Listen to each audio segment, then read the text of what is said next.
There's no way out of this. There is no way out of being who I am. Emilio Hernandez Jr., born in Miles City, Montana, which is in the way eastern part of the Flatlands, and born in 1952. On my mother's side, the lineage goes clear back to, or goes back to Monterrey, Mexico. And my dad's is in Veracruz, so they were both on the eastern side of Mexico. It was the early 60s, and we went to Woodburn, where Grandpa Juan, my mom's father, was. And then when I was old enough, which probably would have been 5 or so, when I started working in the fields with my mother, because my father at that time was driving truck for my Grandpa Juan, that's when got the first taste of you Mexicans, you Spics.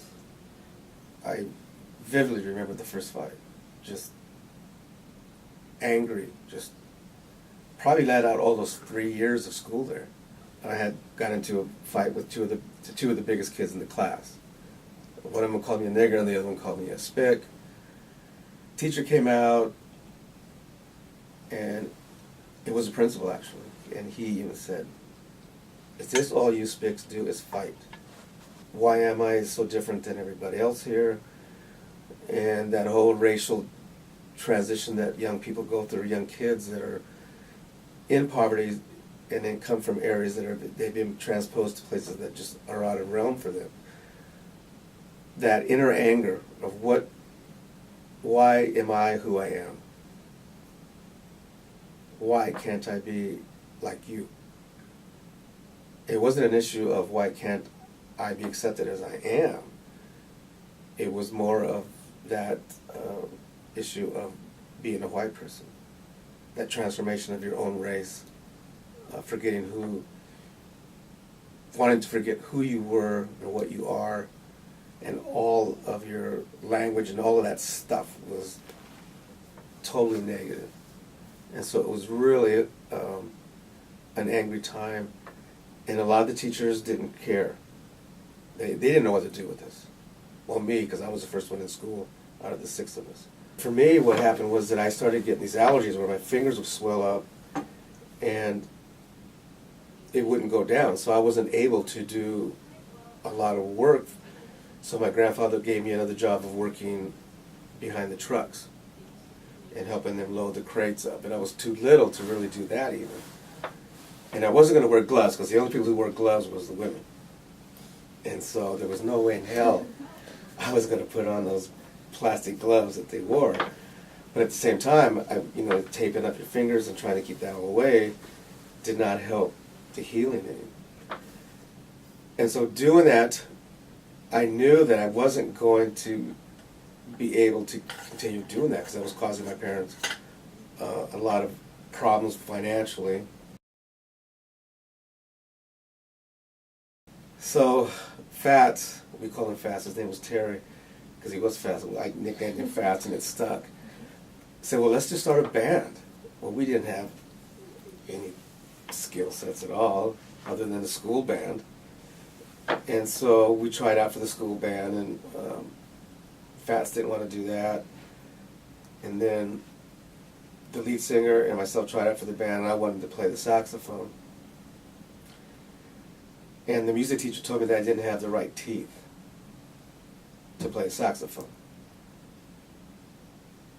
Well, you listen to what the older person's telling you, because they're supposed to know. They're the teachers. They know what's best. And so he said, well, you just can't do this. It won't fit right. We can't get the mouthpieces right for you. He says, if you want to, you can try the drums. 11 o'clock, 12 o'clock at night, you play till 2 in the morning. I was starting to get a little tired, and then supposed to go to school the next day. And that's when I started really lagging off in school, because the music was picking up. I was bringing home, on 3 days of work, 3 nights of work, I should say, I was bringing home as much money as my father was in a week of labor on the railroad. Got kicked out of school, Upper Bound picked me up, and that's when, honestly, that would have been 68, when I realized that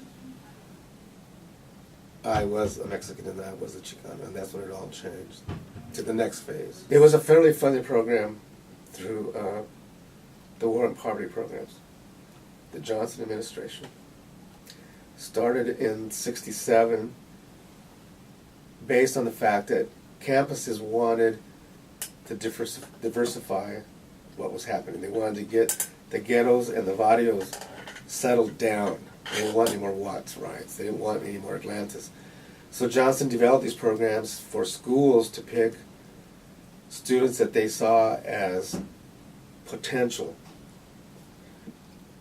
People went back as blacks, which was a militant term in those days.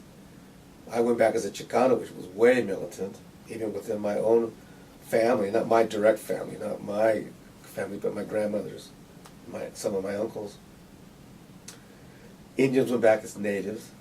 That was the tipping point for me, for a lot of us, is that when we learned that we had to respect who we were and what our cultures had really contributed to this country.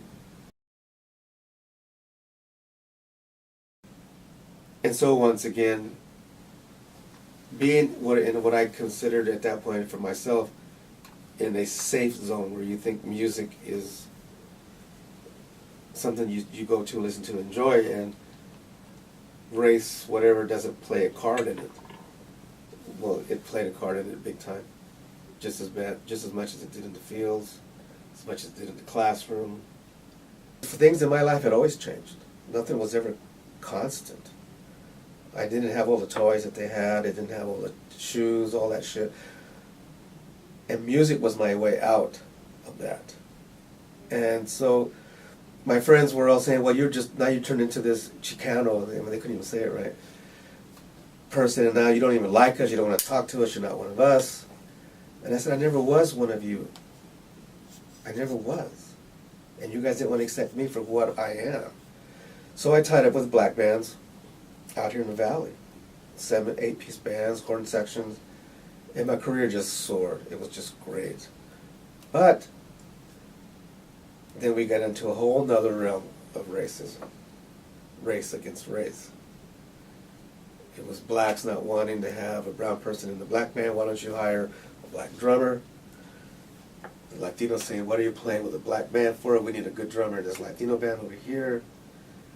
So it just went into it escalated into a whole nother arena of racism that I had to learn to deal with then. And all because we all want the same thing. A car, a house, food, and healthy babies.